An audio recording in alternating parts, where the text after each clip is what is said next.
A few days ago, I posted a video that went viral on TikTok and on Instagram, and it was of me calming my 3-year-old down when she was having a tantrum. And the amount of people telling me that I should have hit her, I should have left her in a room alone to cry, I should have thrown her in a cold shower, really shows me how we got here politically. Even though my approach clearly worked, she was calm in under 2.5 minutes, and I never gave in to what she was trying to get from the tantrum, people still wanted me to hurt her physically and emotionally. I just feel like as a nation, we have so many emotionally stunted and traumatized adults who don't even really realize how much trauma they're carrying, and they get to vote. As children, these adults were spanked. They were hit with a belt. They were emotionally abused. Love and affection was something to be earned, not something given unconditionally. And it's like proven by neuroscience that hitting your children actually reduces the gray matter in their brain and lowers their IQ. And it also grows their amygdala, which is the reactive part of the brain.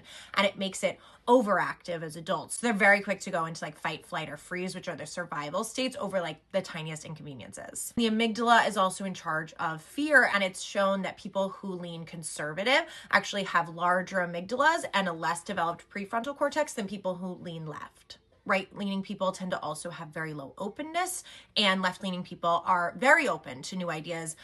The other thing they found is that right-leaning people tend to never change their mind, even when they are shown new facts and new information.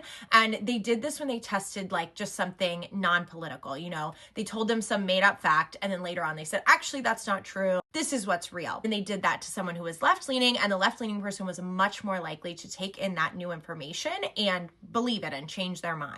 And the type of parenting a lot of right-leaning people grew up with actually really discouraged asking questions. It discouraged that openness.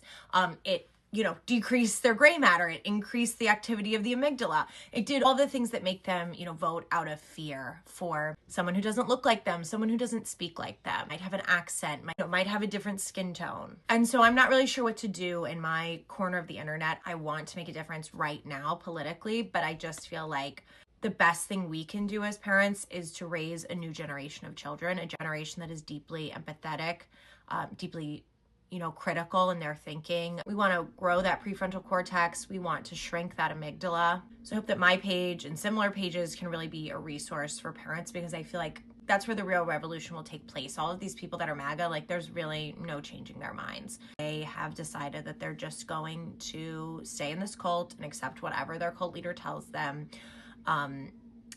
with really no regard for the truth any longer. So yeah, it's hard to know what to do in these moments, but I just know that I'm raising 3 children, 3 girls who are going to be a force for positive change in the world. And I hope that you're all along